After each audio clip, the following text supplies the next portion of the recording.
Okay, great. I'll be ready in probably 30 seconds. Is this something we should get into? Nope.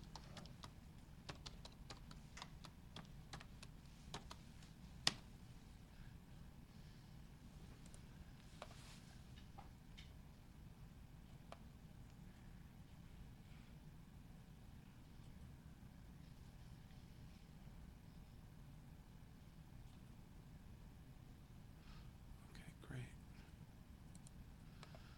All right, folks, I'll be ready in probably 10 seconds now, as long as this behaves.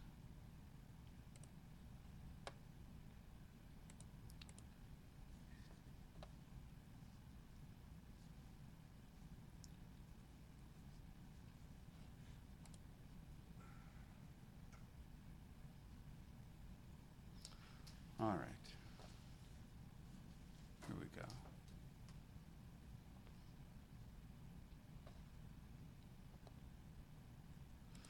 Let me just make sure it's behaving. Yeah, we're good. Okay.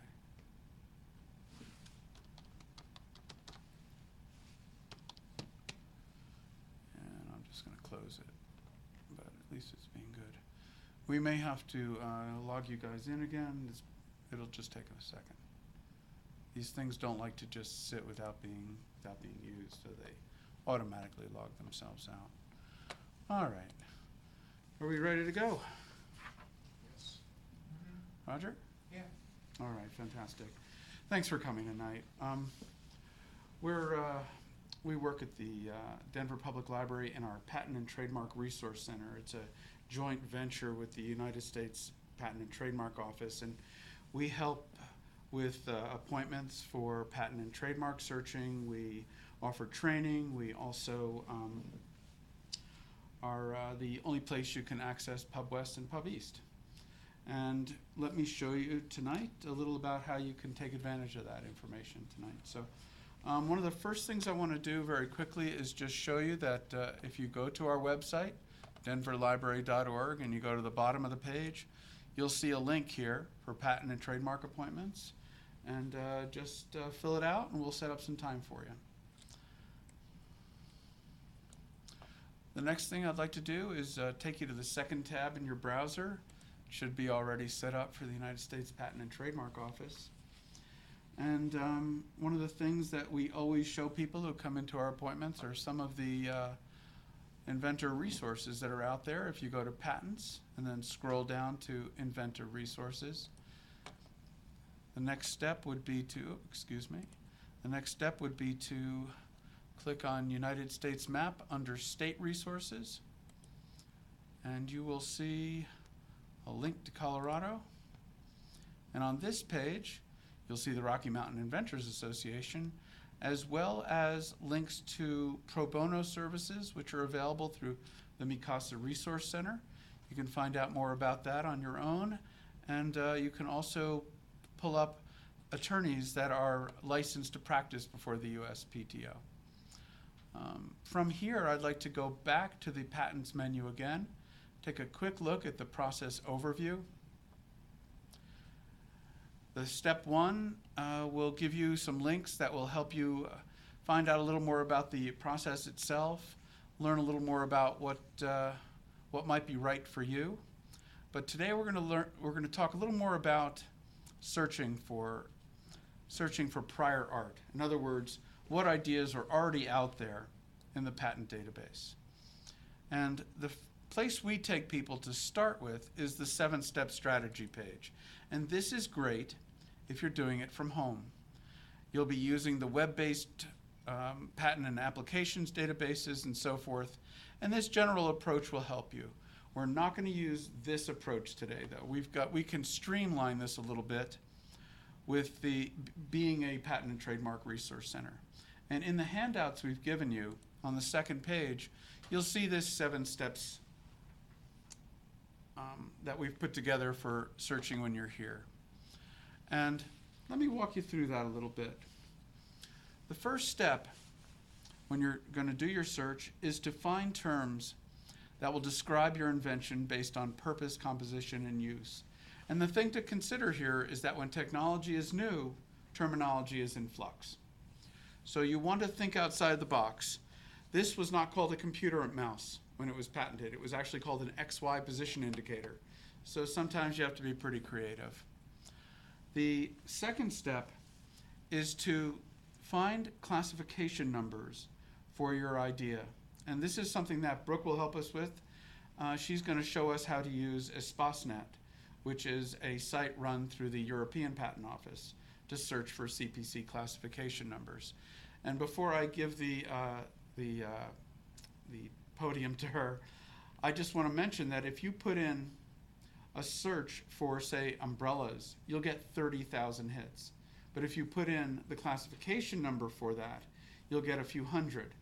And the reason for that is because without using classification number, that keyword umbrella may have appeared in any sort of context.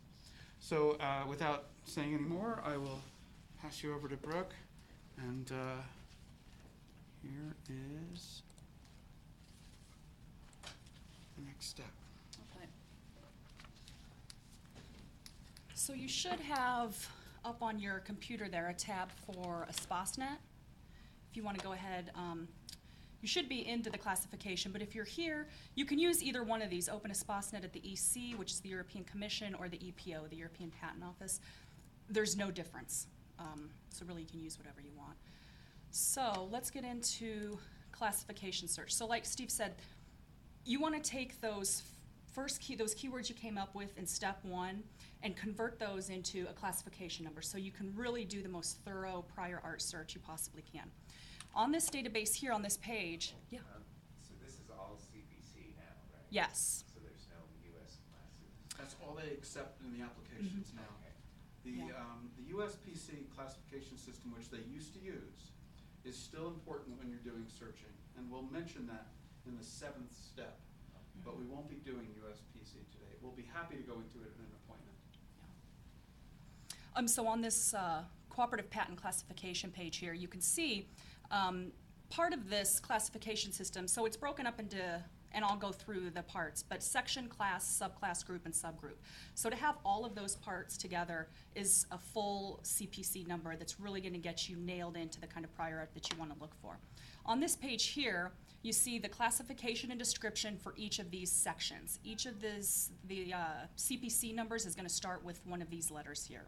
So you have 3 ways to search on this page for a classification number. You can, for our purposes, step 1 was to brainstorm. So you can put in here, so for the purposes of today, I'm going to use swimming and inflatable. And it automatically defaults to an AND search if you're familiar with the Boolean operators. So we're just going to put in inflatables. I think that's what it was. Oh no, goggles. I'm sorry. I just switched in the middle of getting this together. So swimming goggles is going to be what we're searching. That was one of the key terms that I came up with, and that's my first search. So you just type it in there. And so see here, these are what these classification numbers, I'm going to turn this off, are going to start looking like. This A here is the section, the 63 is the class, B is subclass, the 33 is group, and here after this /, if there's a number other than 0, that'll be subgroup, and that's what we need to get to. These stars over here are only when you use a keyword search, and they're going to tell you which of these is the most relevant. So this is telling me here that I want to take a look at this one. So if we click in here, it's going to expand and see, so now here you see this 002, that's a subgroup. So we've really nailed in to where we want to be. And we see here swimming goggles, yeah, that's what I'm looking for. But if you come over here and click on this D, that's going to be the definition. And I did a check in USPTO, the definitions are always the same. So the definition that you see here is also going to be the same that you see in the USPTO website. And it's going to tell you sometimes there's going to be visuals, sometimes there's going to be more text. This one here is giving us information that this group does not cover protective goggles. So if your idea worked more with construction or something like that, you'd want to use this classification number here, or a diving mask, something that's covering the nose, is going to have an entirely different classification number. So this is good here to look at the definitions to make sure that these classification numbers are what you want to stick with. On this, yeah, please. I've got a screen like this, but not exactly. I've got like 3 stars Did you put, so let's go back here. If you go to index up here, it's gonna take us back to this homepage. Are you in the classification search here? Yeah, and I put in Swimming goggles, and you hit So I search. got, your top class, I got the same, but I got 3 stars, Huh, and,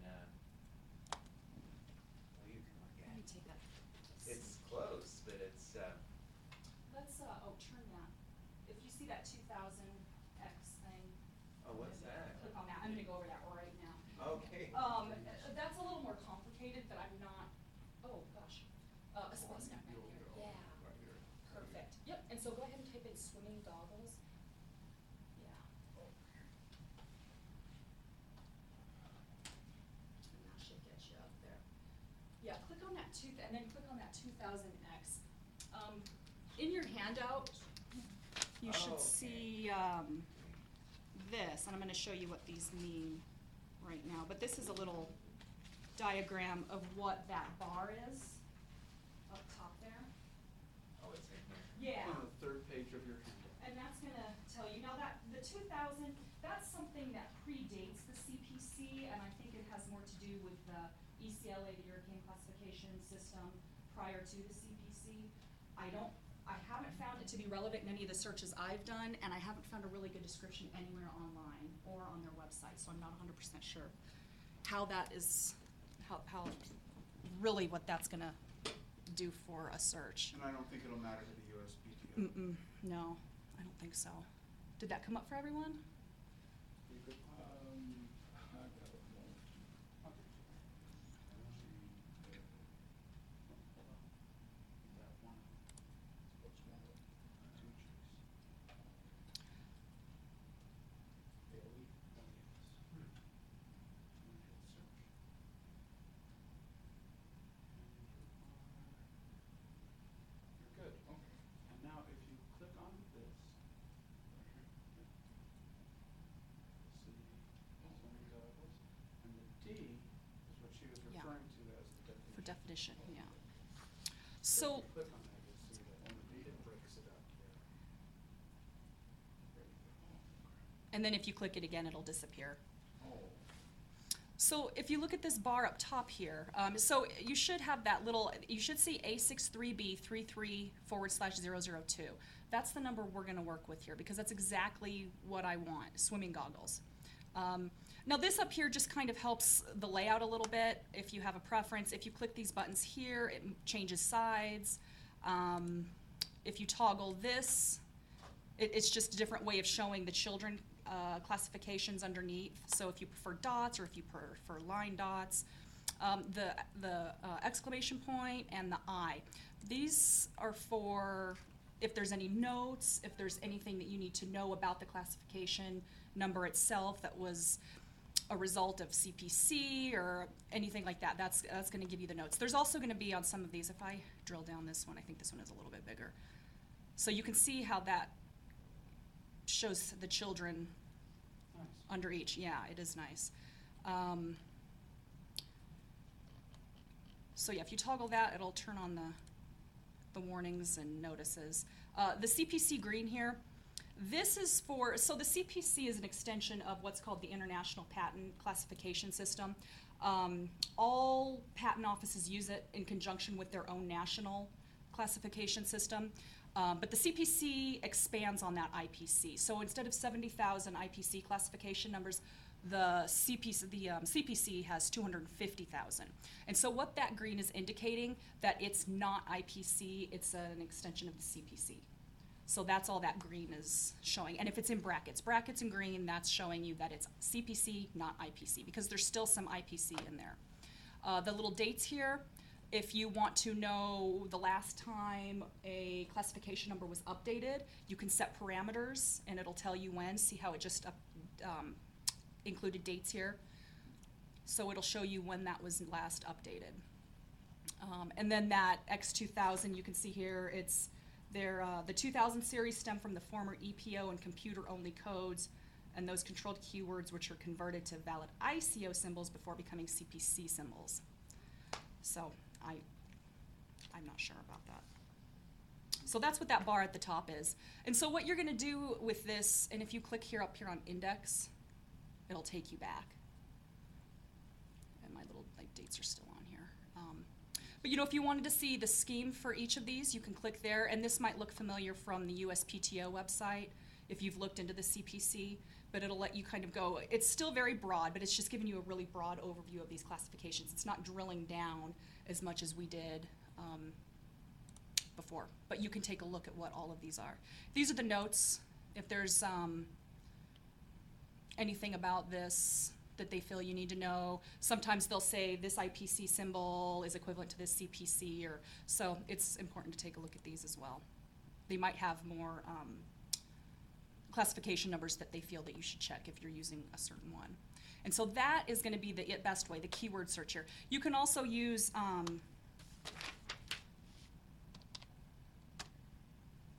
classification numbers in here,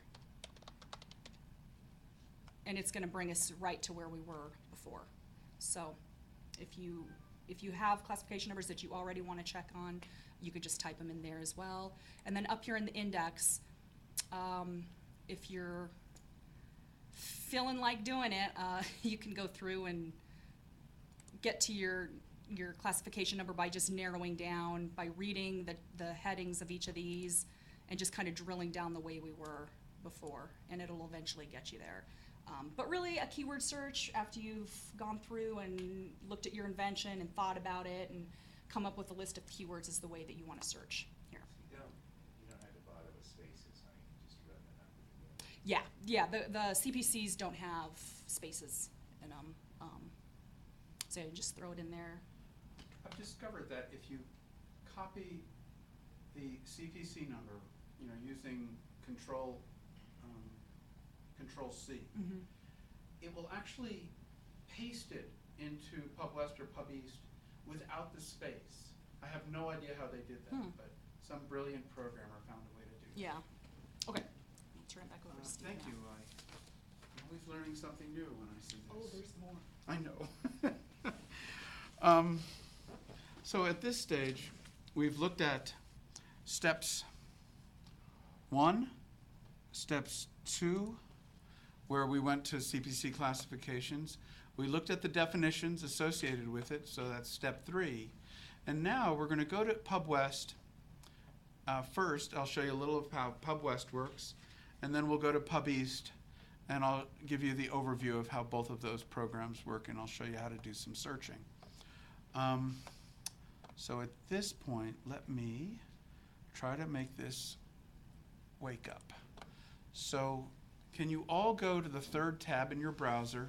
You should see Pub West on available. If you don't see it, let me know.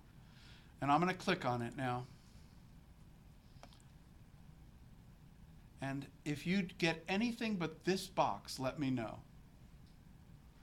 We have a run over here. Should we say allow? Say allow, yes.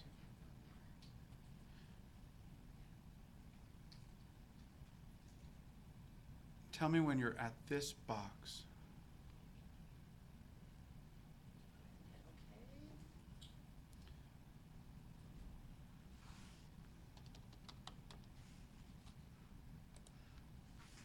So I'm going to put in, Okay, so we're at that box now. and now you'll put in your login, training with no space followed by the 2 numbers. So we are 12, and I'm going to log in, and we should be up and running. And I am here. Let me know if you see this screen, and you can maximize it.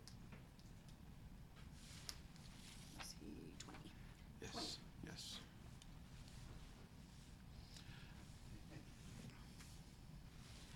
Now you'll notice right at the top of the screen there are 5 databases listed. Sometimes there is a 6th database. I don't see it right now.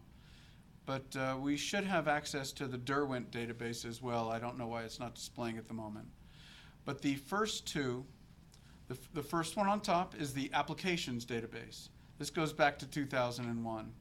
The full text patent database goes back to 1976, give or take a little. And the OCR database takes you all the way back to 1790. And EPO and JPO are the European and Japanese databases. So you can, by hitting Control-click, you can search full text and applications at the same time. It's a good idea to search these two together. It's a good idea to search OCR by itself because it is just massive. And you can search Europe and Japan at the same time. And you may be reassured to know that the abstracts are in English. So, good news. For the purposes of my demonstration today, I'm going to click on full text only because I just want to show you some things about the patents that come up. So let's see, I'm going to start though by just showing you if I put in swimming goggles and hit search, I'm going to get 404. Now that's not right. That's odd. I got 31,000 last time. Well, let's just say you can't trust what you're going to get if you don't put it in with a little more detail. So let me show you how to do this. Now, Brooke had given you a CPC number that should work for swimming goggles. And I'm going to put that in. It's A63B33/002. And I'm going to follow that by a period, and then CPC, and another period. And that's how you search CPC numbers in PubWest. So let's hit return. We get 318. Now, when I get 31,000, it's much more dramatic to show you why it's so important to do CPC searching. In general, you will get huge numbers unless you specify by CPC number. If I left off the CPC, would it still find it? I wouldn't trust it. It wouldn't know what it's looking for. Anything. Yeah, it would be confused. Now at this point, let's take a look at some of these results. You'll notice that there is a link here, L2, L2, and L2. Today, we're going to look at this one, and I'm going to show you this one. We're not going to look at this one today. So let's open this one up, L2. On your left-hand side, you'll see search results in roughly reverse order by patent number. And on the right side, you will see a variety of, well, you'll see the image of the patent itself and all the information that it contains. Now, there are a variety of ways to view this, but this is typically the most popular way to do it. And there are a few things I want to show you here. You can actually zoom in a little bit. I'll do it for the purposes of our talk here to make it a little easier to see on the screen. There are different parts of the patent that are very important to know about. Some of them are obvious. Here's the number that was granted. This is the patent number, the date that it was granted. This is the title. Here are the some information about the inventors and the assignee. There are also 3 fields here, 51, 52, and 58, that we're going to pay particular attention to when we're searching. I'll get back to that in a moment. Here are patents that were cited in the course of the application that are relevant to this invention.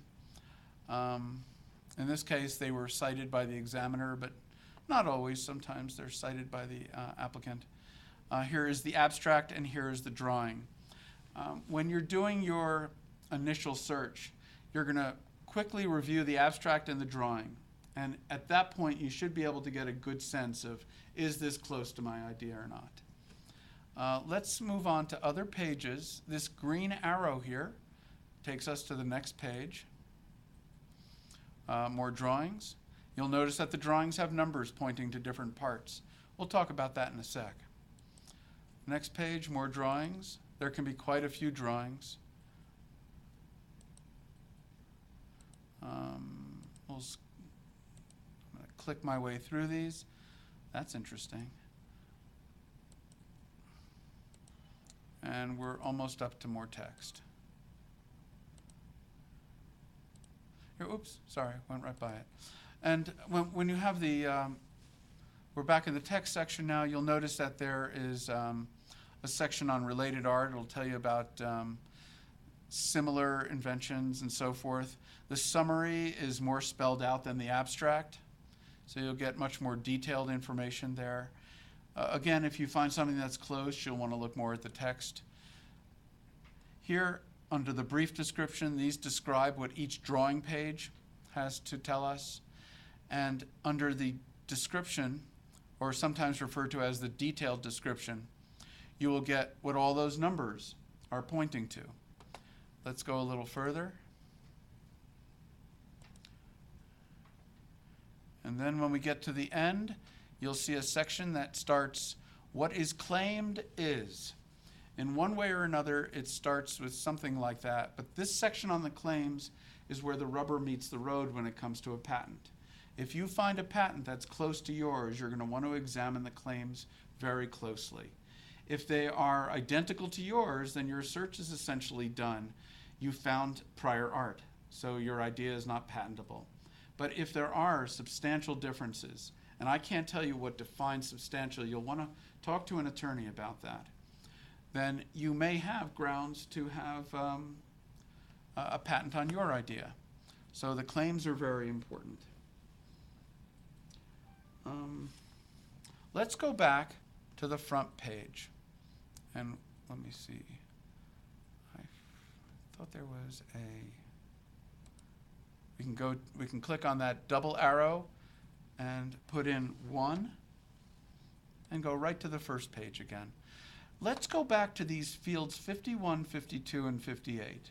Say this invention is similar to yours.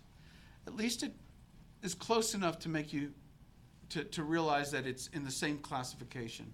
What you'll want to do at this point is pay very close attention to the numbers that are in this section. Field 51 and 52 are numbers that have been put into the application by the applicant believing, this is what the applicant believed would be close to, these are applicable classifications for their idea. And field 58 are numbers that the examiner said, well, all right, those are good numbers, but I also think I should check these. So these are all numbers that should be worth checking for you. Now, you may go back to EspaceNet with one of those numbers and find out that, oh, well, this didn't involve the swimming goggles at all. It was something about the attachment in the back or something along those lines. You don't know until you actually check. But you should check all of them. So you'll want to keep track of all of these CPC numbers you've searched and all of the ones that you want to search. And maybe you'll have a file on your flash drive or a notebook to keep track of all this, but this is an important step. So you'll notice that some of these, no, I take it back. On this one, these are all CPC numbers. Oh no, here they are. It's continued on the next column. And there are some USPC numbers, and these are the old US classification numbers. And again, we'll talk about that when you come in for an appointment, or you can always call and we can answer some of the questions about this. But we won't have time today to go into USPC searching. So let's now return to the search page. And we can do that by hovering the cursor over the menu, going to Search Forms, and clicking on the first one, Free Form. Let's now add, we'll clear that, we'll delete that previous CPC search, and let's put in the word goggles and add period, BI, and period. BI means that you will be searching for goggles in what the database calls the basic index. It's going to search 5 parts of the full text of the patent. It'll search the title, the abstract, the summary, the detailed description, and the claims. So it'll search for your whatever term you put in there by those in those sections. So I'm going to click on Search. And we've got quite a few that have that keyword. Now at this point, I want to show you something nice. If you have these search results, you can then combine them. So we have L3 as the search results for goggles, and I can write and L2. So I only want results that exist in both databases. So let's click Refine Search. And now we have 276 for our fourth search result. So that's a way to do your searching and trim down your results. Maybe you weren't lucky enough to get 318, maybe you got 3,000, and you might consider looking at keywords to help you trim it down a little bit. By the way, 300 is not bad. It's probably a pretty safe bet that if you get 300, you'll want to look through all of them. So let me see, is there anything else I'm going to say here? Oh, I do want to mention stop words. There are words that cannot be searched in the database because they appear so commonly that you won't be able to get a reasonable result if you use them. And I'll show you how to find those in a minute. And the last thing I want to show you with PubWest before we go over to PubEast is I want to show you the grid. Now I mentioned we opened up the search results here under side by side, but I also want to click on L4 for the grid and I'll show you that what it does is it presents the information as metadata. And I don't know why it's taking so long, but give it a sec. Here we go. And you can take all of it, you can select all, or you can clear all and select specific ones. And you can save this metadata, which includes the patent number, the title, the inventor, and publication date, and so forth, and click on Download Selected and choose a flash drive to put the information in. And you could take it home, continue your search on the web-based patent databases, and so forth.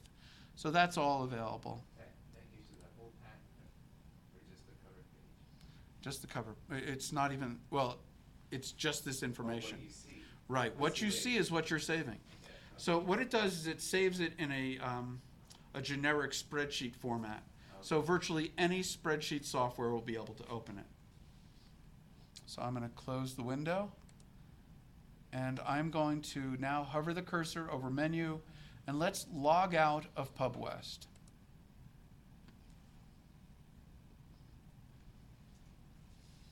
Okay. We should all be back to this screen. Are we good? Okay. I'm going to open up PubEast now. I'm going to click on it. It won't have an intermediate step like PubWest did. It's just going to open up.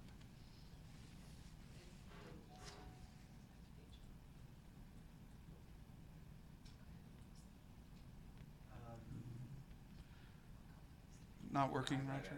Got another screen. All right, let me take a look at it. Something about a plugin. Oh, gosh. Yeah, let me take care of it. It's easy to fix, it's just...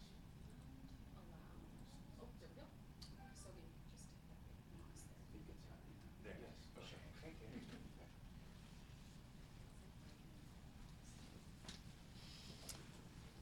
All right. So we have PubEast. This is PubEast. You can move the windows around a little bit. You can make it a little more convenient if there are parts that aren't easy to see. It defaulted to the IS&R form. I will tell you what IS&R means.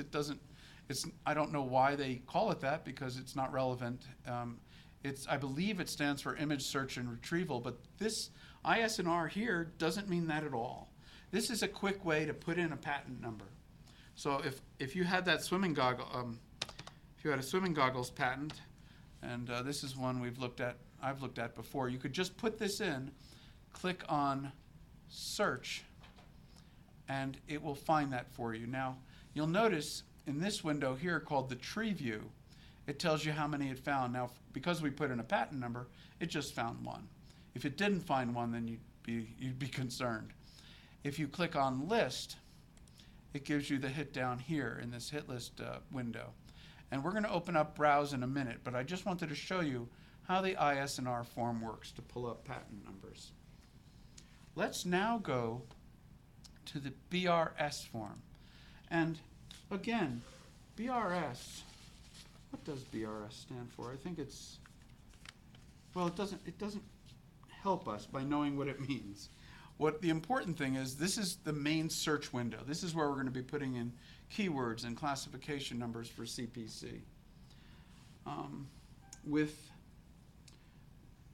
But before we do that, there's also one last thing I want to show you. You'll notice this little button here that says DBs.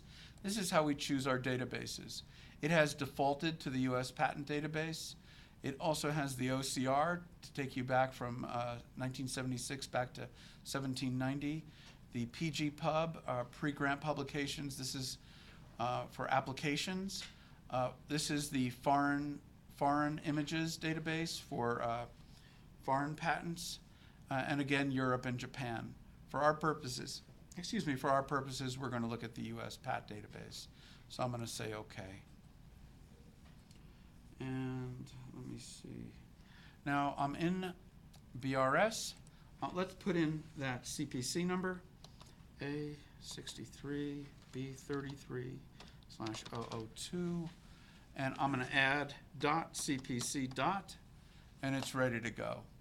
Now, if we click on search, it'll give you the 318. Now, when you're doing your searches, that search button is a great way to get a bunch of L numbers real quick. So without having to wait for it to populate the hit list or the browser that I'll show you in a minute, you can get L1, L2, L3. You can find a whole bunch of things that later you can combine very quickly. So it's actually a nice way to save some time. The next button I want to remind you about is lists. This is the one where you get the search results, but you also get the hit list here. And then finally, what you've all been waiting for, the browse button. And that opens up a new window. Now, it doesn't look like anything very exciting at first. It's basically a reiteration of the hit list. But go to Window, and then Browser Layout Options. And you'll notice you can display it in a variety of ways. I like the left split. So click on left split for the moment and say OK.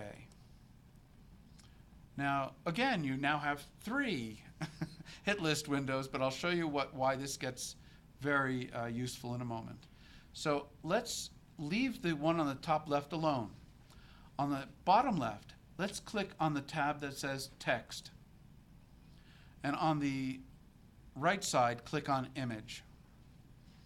Okay, so here we have, and I can make this bigger, here we have a window that has a great deal of information simultaneously displayed. Okay, hold on. There we go. Oops, lost it. There it is. And you can make it bigger.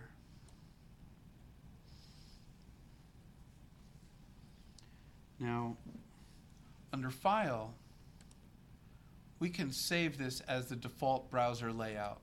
And the reason I want to do that is because we're going to be pulling up other browser windows and we don't want to have to reset them each time. Now notice that we have all the text of the patent here. As you go through it, it's everything. Now you'll also notice that when we go to the description or the detailed description of the drawings, here are all the text describing what the numbers are pointing at. And here on this side, you have the images. So you can, oops, I wanted to show you something else. There is one more thing I want to show you. But what I was going to say, though, is that the detailed description can be read at the same time you're looking at the drawing, so you can see what all the numbers are pointing at. Let's go to Tools. I'm sorry, go to View. Sorry about that. And let's click on Image Viewer Toolbar. And let's put that, grab it and put it up in the, hold on. It's being a little squonky there. Let's get it out of the way. But we can, it'll be up here and we can use this information. So here is how we get to the next page. And we can go through these fairly quickly. Here is a zoom, for instance.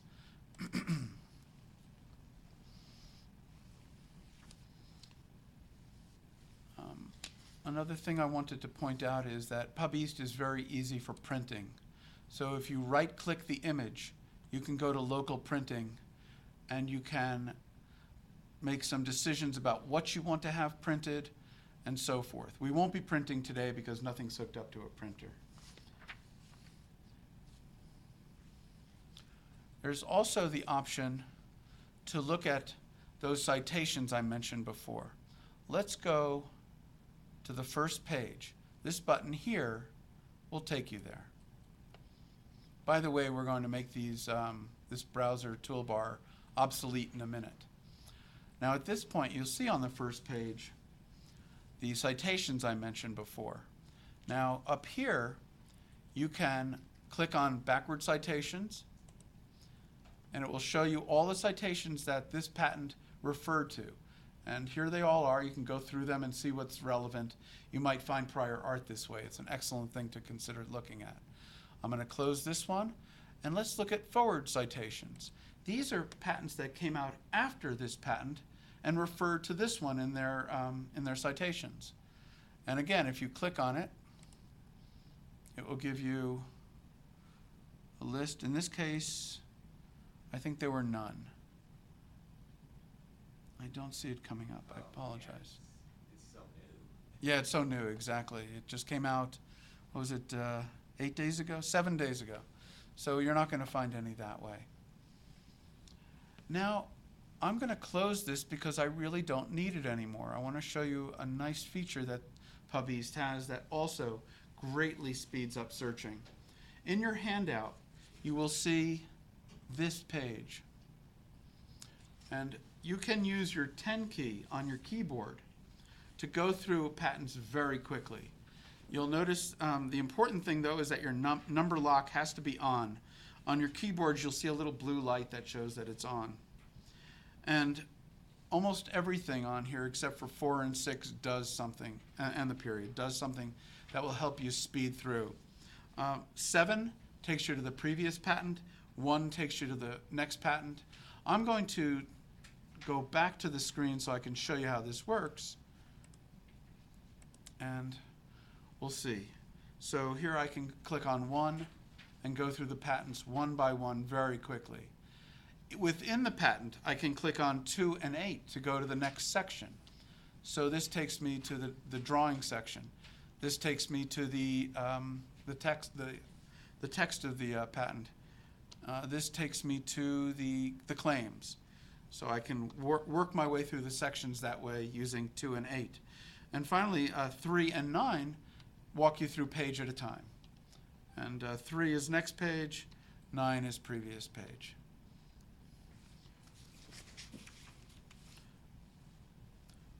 Another nice feature on here is you have zoom controls. So your plus and minus signs act as zoom controls. So you can close in on it in case it's hard to read. Sometimes they can be. And if you click on 5, it resets it back to its default.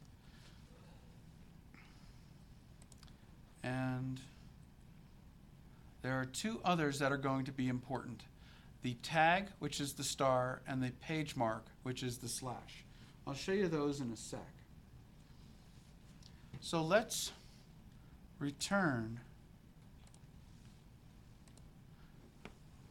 Let's return to the main browser. It's this one that says East Untitled under it. Let me know if you have any trouble there. At this point, you can then do another search. Let's search for keywords this way now. So we're going to put in goggles, and BI, remembering to put that between periods, and we'll click on search, and we've got 8,000 again. I want to mention that there are a few little nice tricks that are available in this search window here. If I right-click on it, and we're in the BRS form now, if I right-click on it, you'll notice that they're your standard right-click menu, but we also have a list of operators. And these are all available to put into your searches. Adjacent and adjacent N means that the words are in order. So if you put in swimming, adjacent goggles, they're going to be in that order in the patent. If you put in adjacent N, where the N is a number, so adjacent to means that swimming is within 2 words of goggles, or it could be 3 or 5, and so on. Near means that they're in any order. Goggles, swimming, goggles for swimming. Maybe that would be how it's written in the patent, and you wouldn't want to miss that. No operators, the default would be just finding that term period. It finds, yeah, it just looks for the terms, yeah. With finds it in the same sentence. Same finds it in the same paragraph, and so on. Let me also point out truncation here. Truncation is available for anything. You can use a $sign to search for anything after that point. So it could be GOGGL, and that's probably not a great example. How about SWIM, or it could be followed by swimming or swimmer, and so on. It's best not to use the open-ended truncation like that, because there are so many words that it has to go through that it will really slow down the system. Whenever you can, try to use the $N, where the N is a number. So that means that the word swimmer, swim might be followed by $3. So SWIM would be followed by any 3 letters. So it would give you swimmer. It wouldn't give you swimming. So $4 would give you swimming. These are the kinds of things you want to think about when you're putting in truncation. And a question mark allows you to replace a single letter. You have or and. I can go into a little more about Boolean searching if you're not familiar with that. And these signs are useful when you're using things like dates.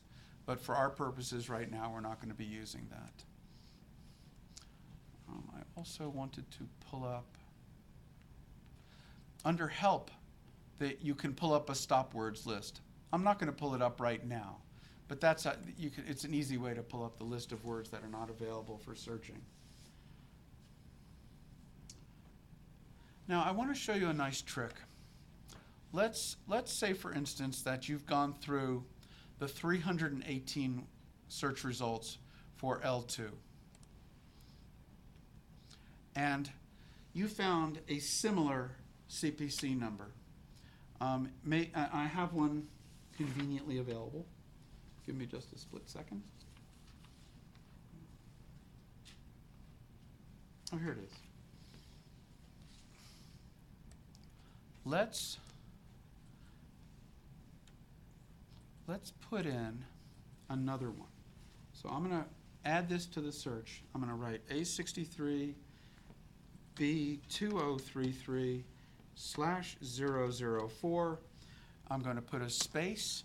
I'm going to add the word not and another space. And this will allow us to pull up search results for this classification and not any that have this classification. So, pardon me, I left out the .cpc . So this is a way to pull up new classifications without having to go over any of your old search results. It's a nice way to winnow away extra searching. So let me put the search in. And in this case, they were pretty similar, so we only have 6. If I left it out,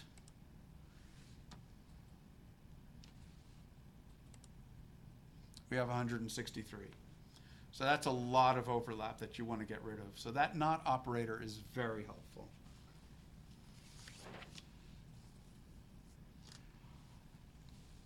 Let's take a look at the browser again. So here we are, we've got our search results. And let's say we're going through these and we find some that are pretty useful. They may not even be prior art. They may be things that you want to go back and look at because they may inspire you to look at your invention a little bit differently. Now, the 10 key has a slash. And if you click on the slash, you will see a little text bar pop up underneath. And at this point, you can write some notes. Here are some notes for this patent. And Maybe you go on to another one and you say, oh, that's a pretty good one. And your note might say, look at this later. Okay? Now, as you go through, you may collect quite a few of these. When you're done, you can then go to Tools and Page Mark Summary for all documents. And here you'll get a list of all your patents that you added notes to. And you can either print them or save them. Saving might be a bit of a problem with Pub East at the PTRC. Some of the saving features have been disabled, presumably for security reasons in Alexandria. But you can certainly print them, and that's available to you. Another thing you can do is, as you're going through these, let's say this one's a pretty good one, and you can tag it, and the star in the 10 keypad will allow you to tag the patent for later sorting. So I've tagged this. Let's take a look at what that means. So here we are. I think it's this one. And I have tagged one of them. And I don't know which one it is, but I'm going to click on one. I'm going to click on this, and I'm going to sort it. Excuse me. Sort by one. I'm going to say OK. It didn't come up. I apologize. I'm not sure why it's not coming out. Oh, there it is. I don't know why it didn't sort properly. Oh, I know what I can do. But more importantly, at this point, let me just point out that you can sort, you can tag these things for later sorting. And let me also just point out that you have more sorting options available. You can even add more of these as you want. Maybe this one is by inventors that you like, that you think you should look more closely at, and so on. And this one over here might be for ones that look like they might be close to an idea and should be looked at more closely as prior art possibilities. And I'm not sure why it's not sorting the way it should sort automatically, and I apologize. But no matter. I will make this behave when you come in for an appointment, I promise. And at this point, I want to move on. I'm not going to save changes in the workspace. You can leave yours open, but for our purposes right now, we're going to close this so Brooke can show you more about what is essentially the 7th step in the 7 steps. What just happened? Oh, okay. We're at the point now where we want to expand our search and broaden it and look at things outside of the database. Yes. So east is examiner's application search tool. It is. And west is Web-based examiner search tool. based examiner search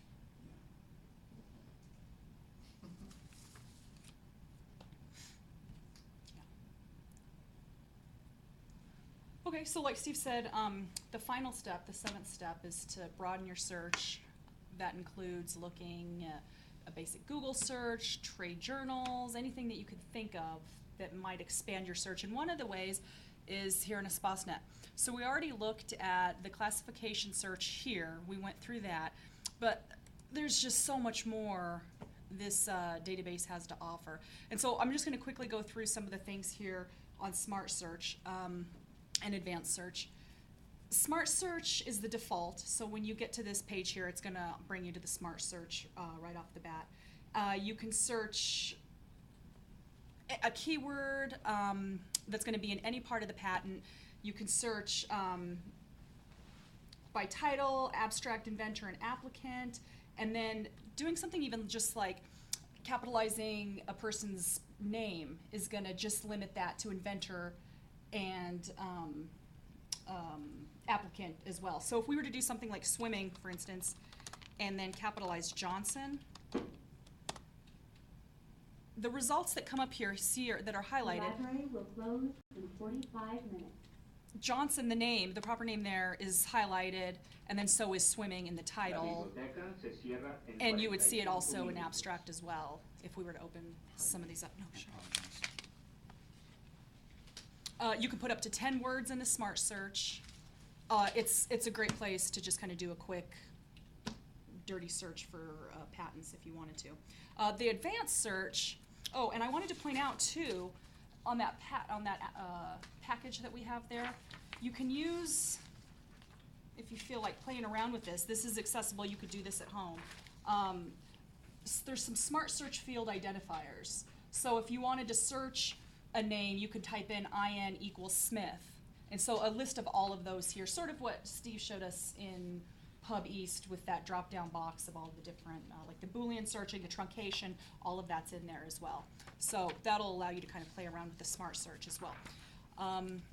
Advanced search is a little more regimented in that there's boxes here that you can kind of fill out and type in a word for title or abstract.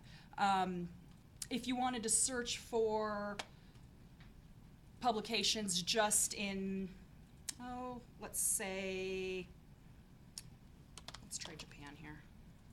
We can just put JP in there, and it's going to come back with just, and you can see it highlighted here, just patents, just Japanese patents here. And so I should have pointed this out to begin with. ESPASnet provides access to 90 million patent documents.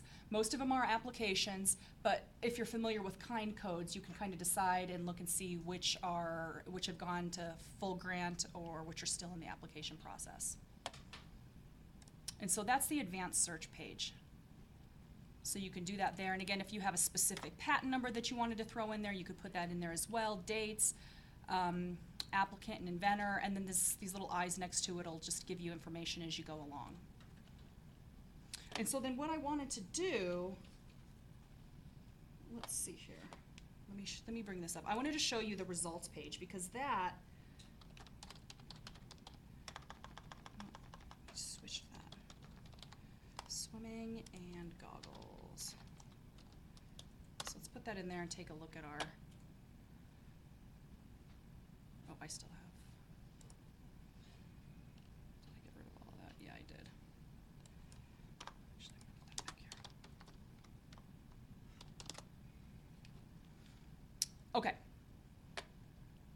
So here's the results list. A couple of things I want to point out here. First off, ESPASnet only allows you to view 500 results, period. Even though it says there are more than twice that, 500's the limit. So their response is, well, what you need to do at this point is narrow your search down. So we can do that. We can go back into, up here under Refine Search. It'll bring us back to that search page. We still have swimming and goggles here, but we had that CPC number. And so let's just throw that in really quick and see what happens.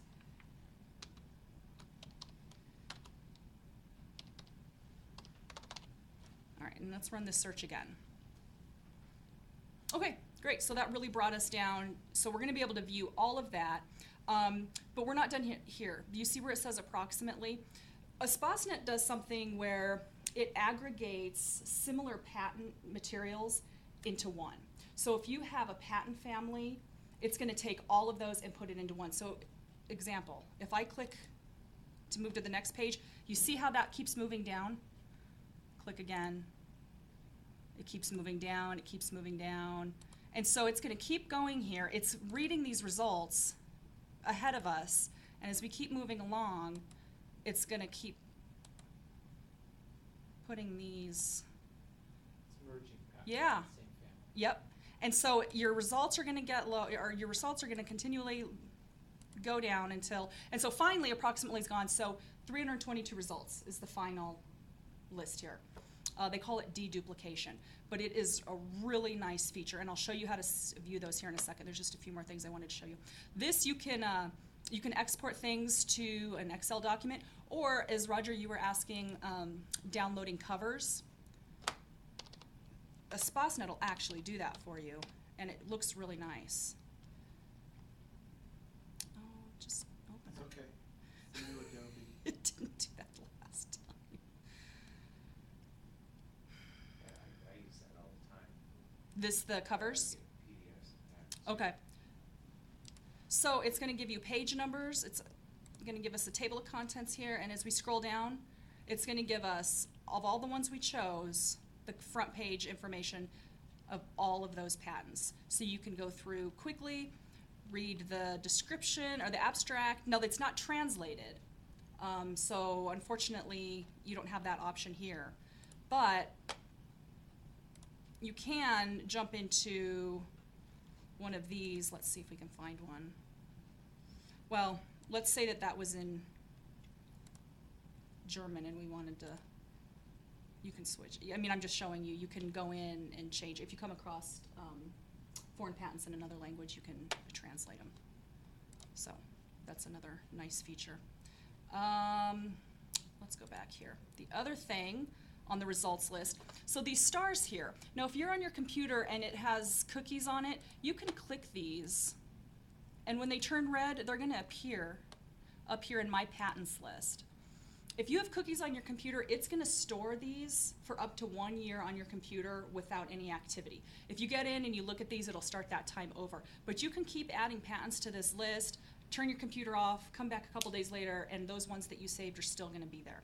So if you don't mind having your cookies activated, some people don't mind it, then that's another option for looking at patents. So I wanted to come back in here into classification search, and I'm gonna type this in here. So we went through getting a classification here. Now let's say we wanted to actually start looking at some of these patents. What we're gonna do here is toggle this, because we already know that that's our number, and it shows up down here. Because this is already a child patent, or a classification number here, it's not gonna work. But if we were to click on the one above it, we would wanna leave it at low. So low looks at the parent and any children classification numbers under that. We don't need that for this one because this is it. So we can change low to exact, and it's gonna search just for patents with that number, and we're gonna click on Find Patents. And here's all of those. Again, way too many, so I think what I did was I came back in here, are my CPC numbers already in that advanced search. I think I used some. Yeah, so it did limit it a little bit. And again, you can go through, and by the time, and I won't go through it again because I already showed you, but by the time you go through all of the deduplication, it's gonna bring it well under 500. So even though it has 610, Do you know what? yeah. Let's say I go over 500. What's the order criterion? Like if it pulls up 750 and I can see 500. Yeah. What? How's that 500 picked out of the 750? Is it just the first ones it found? I think so. I never came across any real hard and fast rules for that, but it's just, there's no way at all to view any of those past 500. They say that you need to go back in and refine your search because 500's all they're allowing you to view. So if we get into one of these really quick, this is gonna give you your basic bibliographic information right up here, your abstract. And over here, on this side, we're gonna be able to go straight to the description. So if you wanted to just read that, you could do that there. You can click on claims, go straight to the claims, it's gonna take you right there. And you can go to the claims tree here, that's going to give you your independent claim and then any of the dependent claims as well. So if you wanted to view the independent and dependents in tree form is what they call it, then you could do that there. But really just the original claims is probably fine. It's gonna give you the same information. Mosaics or drawings, so if you wanted to view the drawings, you would click in. And you can zoom in a little bit if you wanted to. Very slowly. The original document, of course. And up here you can go through the pages.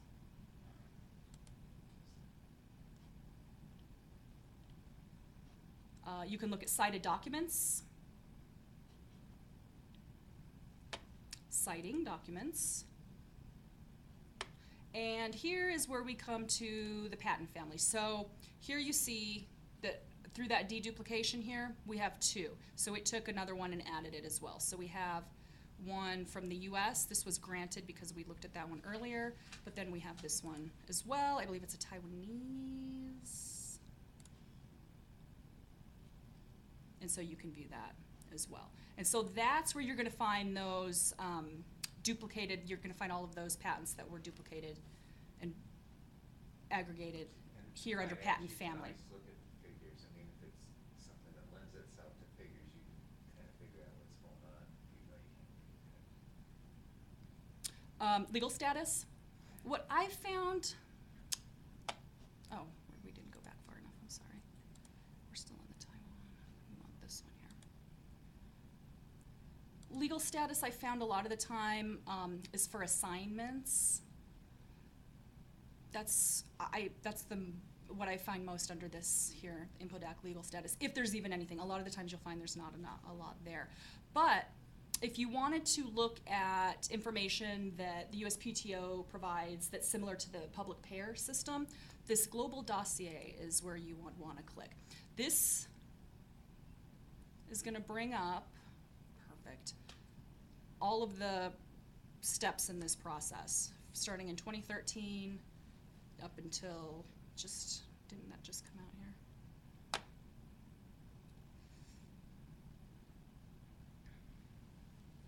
So all the information, same things that you found in public payer are going to be here. Notice the listing for examiner's search strategy and results. Yes. It's definitely a good way to get some strategic approaches to your own search. So that's actually putting you in here. Mm-hmm. Yeah. And it's using East.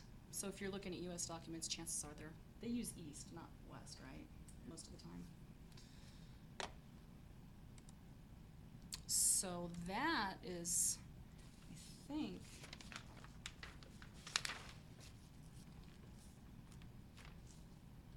most of where I want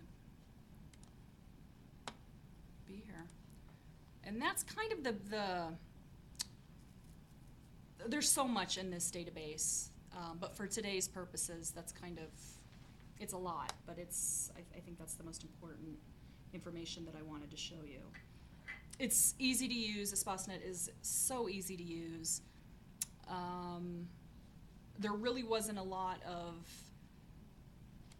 no results, that I made a faulty search. I mean, it was just, something always came up. And, as well, these quick help links here, they change for every page that you move to. So if you have a question on something about the page, these are specific to what's going on that page here. So if you're at home and you're doing some patent searching, I would highly recommend giving EspaceNet your attention. I think that you'll find that it's very easy to use. For which of the 7 steps do you recommend? It's certainly the place to go for CPC Yeah, classification. definitely CPC. For expanding your search for the 7th. I guess it could be a good way to confirm your CPC Yeah. numbers. I think it's good to go to, it's really easy to get to that CPC list there. Let's see. It's really easy to get to this here. And a lot of the times just kind of seeing it and getting familiar with the classification system itself and what it's made up of and what some of these, what's in human necessities. I think it's easier to start CPC here, dare You I can say, actually than find- USPTO. Yeah, you can find the numbers intuitively in some cases. I've had people come in and we've just said, well, let's find it using the browsing mode, and we found them. Mhm. At least it's a good start. Yeah. Yeah, I think so. The library will close in 30 minutes. I wanted to quickly add that I tried everything but what I needed to do in Puppies. I just want to quickly show you that if I pull up Pub East and I put in my search, I just want to show you how easy this is. I did everything but what I was supposed to. So I do my CPC search, and I do list, and at this point, when you tag these, what I needed to do here was double click, sorry, and it will pull them together. So that's how you do that. So I just wanted to mention that before we close. And I don't really have too much to add. There's certainly more to talk about. The databases have access to a thesaurus and a dictionary that are very useful for when you're searching. But at this point, I want to conclude and ask if there are any questions. Is there anything else that we can talk to you about? Yeah, please, Roger. So, searching, you have a suggestion here, the fourth of 7 steps, Yeah, about searching Pub West or Pub East. right. So, under what circumstance would I choose one or the other, or would there be some circumstances where I'd want to search both? I think at this point, most people should use Pub East. However, there's more of a learning curve involved with Pub East. You may have noticed there are extra features and more formatting questions and so forth. And if you are not comfortable with that learning curve, then Pub West is a great way to get into the search. And there have been times where I get people coming in for appointments. We only have so much time in the first appointment. We'll give you an hour, but in an hour, people will very often come in with lots of questions that I need to spend time answering. And if I don't feel that they're very comfortable with computers, and plenty of people aren't, I'll start them on Pub West instead of Pub East. But Pub East is the more efficient, faster way to go through the patent search. And then if you compare that to some of the more detailed searches that you can see on Espacenet, Yeah. is the suggestion here that you're going to want to do both? And does one of them supersede the other, so we have to do the search twice? Well, there will be duplication in your searches, no question about it. You should start single referencing. Yeah. So is there a strategy that would let the work be reduced by searching one instead of doing one and then having redundant answers? Well, it really depends on what works best for you, I suppose. I'm not sure I can give you a solid answer on that. I think it depends on what works best for you. However, there are certain features that Pub East offers that you can take advantage of, and we talked about a couple of those. We also didn't go into the US PC searching. Pub East has a couple of things that make US PC searching easier because it was designed when that was the classification number that they used. So that might come in handy for that as well. But is the underlying data the same for all three of these different databases? Yes, it is.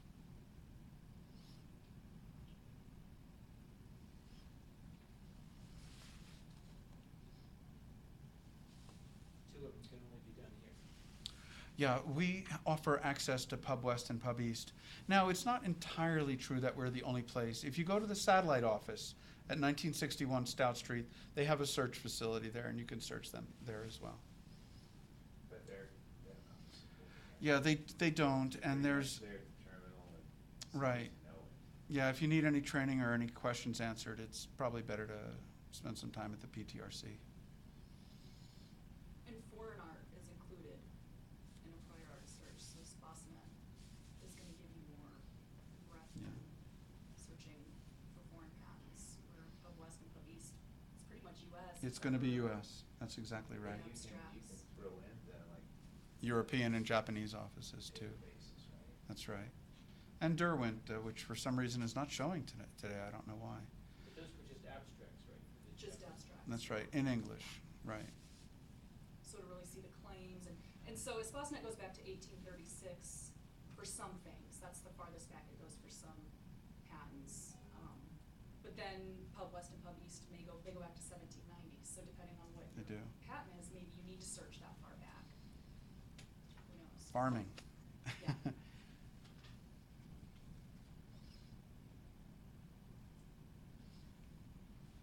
Well, thank you for coming out tonight. You can make as many appointments as you like. If you ever want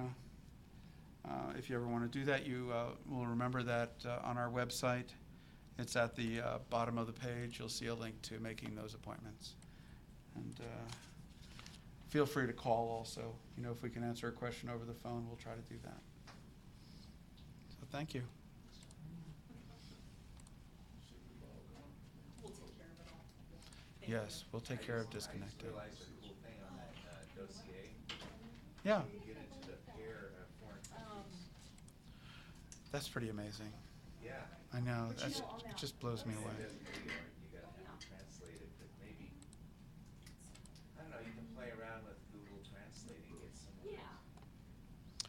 Yeah, Reference. So much data, you can see about one, you know, one And our phone application. number down can there. spend all day. it's true. It's Oh, a yeah, really it just important sucks one you that in. can be useful, but And I do Yeah. appointments too, Steve does appointments, we have a couple of others who also do. Yeah, that's the